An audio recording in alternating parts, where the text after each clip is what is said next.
Hoy leemos el Evangelio según San Mateo, capítulo 16, versículos del 13 al 19. En aquel tiempo, cuando llegó Jesús a la región de Cesarea de Filipo, hizo esta pregunta a sus discípulos: ¿Quién dice la gente que es el Hijo del Hombre? Ellos le respondieron: unos dicen que eres Juan el Bautista, otros que Elías, otros que Jeremías o alguno de los profetas. Luego les preguntó: ¿y ustedes quién dicen que soy yo? Simón Pedro tomó la palabra y le dijo: tú eres el Mesías, el Hijo de Dios. Jesús le dijo entonces: dichoso tú, Simón, hijo de Juan, porque esto no te lo ha revelado ningún hombre, sino mi Padre que está en los cielos. Y yo te digo a ti que tú eres Pedro, y sobre esta piedra edificaré mi iglesia. Los poderes del infierno no prevalecerán sobre ella. Yo te daré las llaves del reino de los cielos. Todo lo que ates en la tierra quedará atado en el cielo, y todo lo que desates en la tierra quedará desatado en el cielo. Jesús había estado en la parte oriental del lago, en la zona de Betsaida, donde curó a un ciego. De allí estuvo con sus discípulos en la zona de Cesarea de Filipo y subió hasta el norte. Cesarea de Filipo es el extremo norte en Palestina, es la parte más al norte y está cerca del lugar donde está Dan. En aquella parte, en esa región, están las fuentes de las que nace el río Jordán. Y en ese lugar se había erigido el santuario del dios Pan de los griegos, de allí que se llamaba Banias o Panias. La población principalmente era griega y había llegado en el siglo III, en tiempos de Filipo de Macedonia y de Alejandro Magno. En el tiempo en que Jesús vino al mundo, en ese lugar había sido edificada una ciudad y un templo de parte de Herodes Filipo, y la había dedicado a César Augusto para quedar bien con el emperador. Y allí le había hecho un templo de mármol blanco que realmente lo debía a su padre Herodes el Grande, y lo había construido en torno al año 20 a.C. Todo el mundo se emocionaba con lo imponente de esta edificación. Y en ese mismo lugar se adoraba a las fuerzas de la naturaleza y a la encarnación del poder político, que era el César. Y curiosamente es aquí donde Jesús es declarado por primera vez Hijo de Dios. Jesús ha estado con sus discípulos casi 3 años. Lo han acompañado de norte a sur, de oriente a poniente. En todos los lugares donde Jesús ha hablado, han estado presentes los discípulos, y en todas las acciones que ha realizado, ellos han sido partícipes cuando hubo que colaborar. Y en calidad de maestro, interroga a los discípulos. Prácticamente es un examen doble.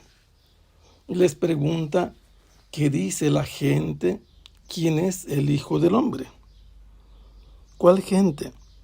Los discípulos a lo largo de este tiempo han tenido la oportunidad de escuchar las opiniones de los que han sido espectadores o beneficiarios de los milagros, de las curaciones, de las liberaciones que Jesús ha obrado en todos los lugares donde han estado.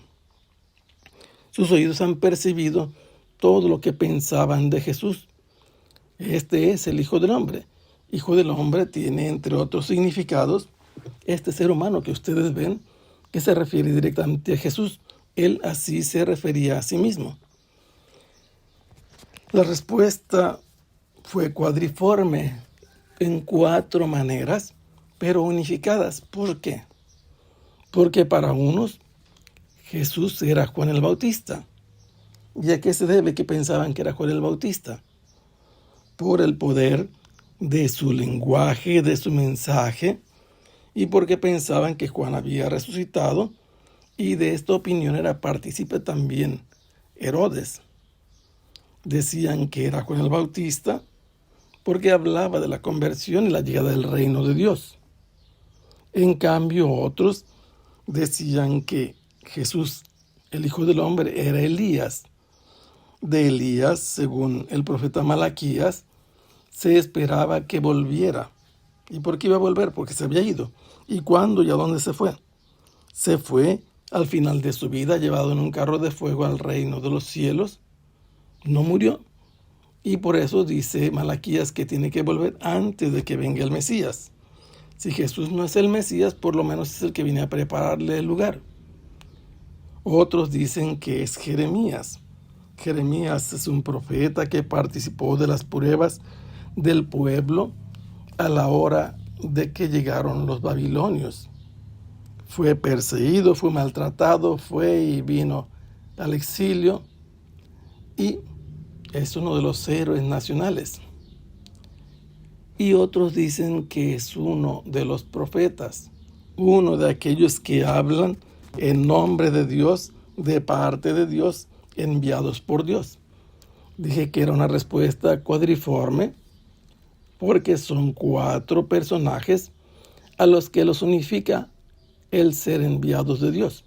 Jesús le va a preguntar a los discípulos y a la gente que está presente quién es el que estaba en el desierto, a quién fueron a ver.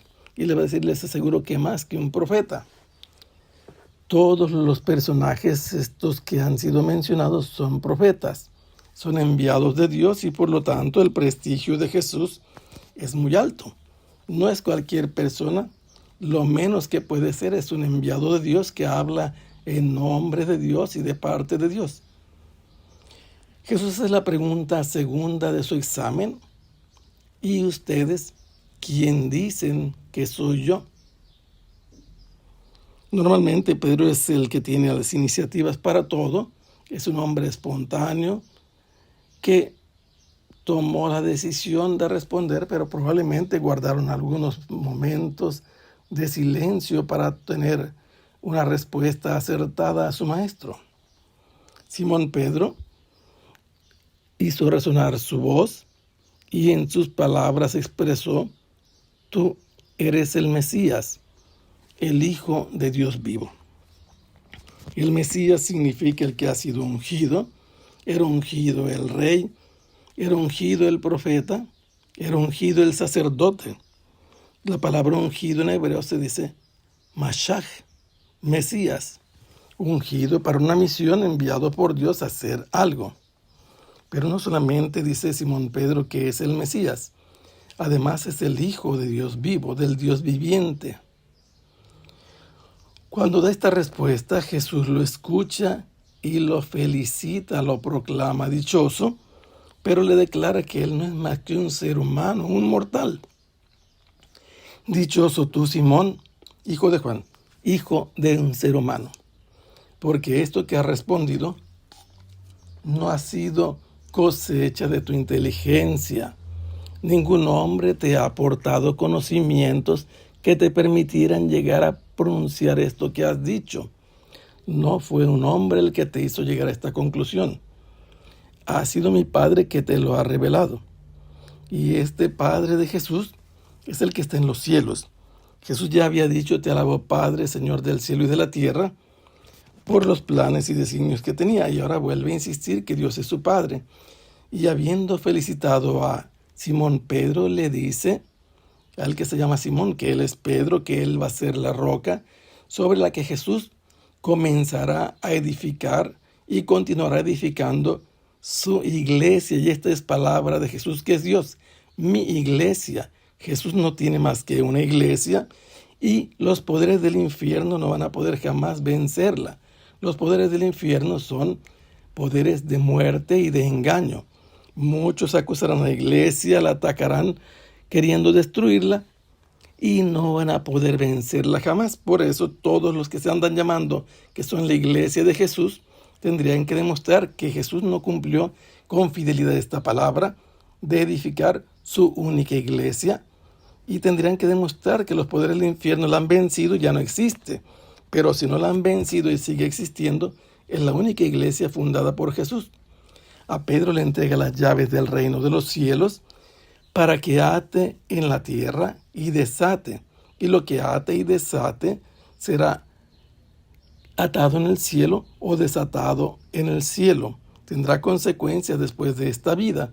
Significa lo que permitas o lo que prohíbas. La decisión de Pedro tendrá respaldo en la otra vida. Que el Señor los bendiga. Hasta pronto. Sea alabado el Santísimo.